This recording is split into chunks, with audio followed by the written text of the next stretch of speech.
एक बार उत्तरी भारत की पहाड़ियों में बसे एक छोटे से गांव में दो युवा जोड़े रहते थे, आदित्य और रिया, और अर्जुन और काव्या। आदित्य हरी आंखों और घुंघराले बालों वाला एक लंबा सुंदर युवक था, जबकि रिया लंबे लहराते बालों और एक गर्म मुस्कान वाली एक खूबसूरत लड़की थी। दूसरी ओर अर्जुन एक मजबूत आकर्षण वाला एक मांसल युवक था, जबकि काव्या एक तेज बुद्धि और एक संक्रामक हंसी के साथ एक आत्मविश्वासी स्वतंत्र युवा महिला थी। आदित्य और रिया बचपन के दोस्त थे और एक दूसरे को तब से जानते थे जब वे बच्चे थे। वे एक साथ बड़े हुए, एक ही स्कूल में पढ़े और आखिरकार प्यार हो गया। दूसरी ओर अर्जुन और काव्या कॉलेज में मिले और पहली नजर में प्यार हो गया। वे दोनों इंजीनियरिंग की पढ़ाई कर रहे थे और भौतिकी और गणित के प्रति अपने साझा प्रेम के बंधन में बंध गए। अपनी पढ़ाई पूरी करने के बाद आदित्य और रिया ने एक पारंपरिक भारतीय शादी में धूमधाम से शादी की। हालांकि अर्जुन और काव्या ने केवल करीबी दोस्तों और परिवार की उपस्थिति में एक अधिक अंतरंग समारोह करने का फैसला किया।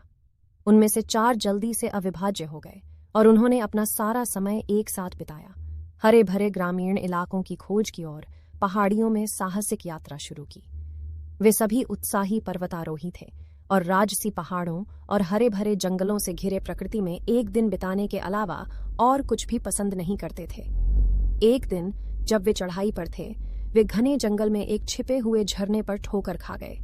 जलप्रपात लुभावनी रूप से सुंदर था, जिसमें क्रिस्टल साफ पानी चट्टानों के नीचे गिरता था और गिरने वाले पानी की आवाज पूरी घाटी में गूंजती थी। जैसे ही वे वहां खड़े हुए, झरने की सुंदरता से मंत्रमुग्ध आदित्य को अचानक एक विचार आया। हम यहाँ घर क्यों नहीं बना लेते? उसने कहा। उसकी आंखें उत्साह से चमक रही हैं। एक घर? रिया ने उसे अविश्वास से देखते हुए पूछा। हाँ, एक घर, आदित्य ने जोर से सिर हिलाते हुए जवाब दिया। झरने के पास एक घर। हम यहाँ शहर की हलचल से दूर प्रकृति के बीच में रह सकते हैं। यह हमारा अपना स्वर्ग का छोटा सा टुकड़ा होगा। दूसरों ने एक दूसरे को देखा। समझ नहीं आ रहा था कि क्या कहें। यह विचार पागल लग रहा था, लेकिन साथ ही यह प्राण पोषक भी था।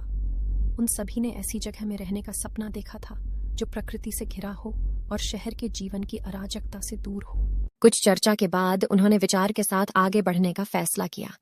उन्होंने अपनी बचत जमा की और झरने के पास अपने सपनों का घर बनाना शुरू कर दिया। उन्होंने कुछ स्थानीय कारीगरों की मदद से दिन रात अथक परिश्रम किया। यह कड़ी मेहनत थी, लेकिन यह अविश्वसनीय रूप से फायदेमंद भी थी। वे एक साथ कुछ निर्माण कर रहे थे, कुछ ऐसा जो वे सभी अपने शेष जीवन के लिए संजोएंगे। महीने बीत गए और झरने के पास उनका छोटा सा घर धीरे धीरे आकार लेने लगा। यह एक छोटा आरामदेह घर था, जिसकी छप्पर वाली छत और लकड़ी का डेक था, जहां से जलप्रपात दिखाई देता था। उन्होंने इसे दस्तकारी के फर्नीचर और रंगीन कालीनों से सजाया और जल्द ही यह उनका अपना छोटा सा स्वर्ग बन गया। जलप्रपात के पास रहना आसान नहीं था, लेकिन यह उतना मुश्किल भी नहीं था जितना उन्होंने सोचा था।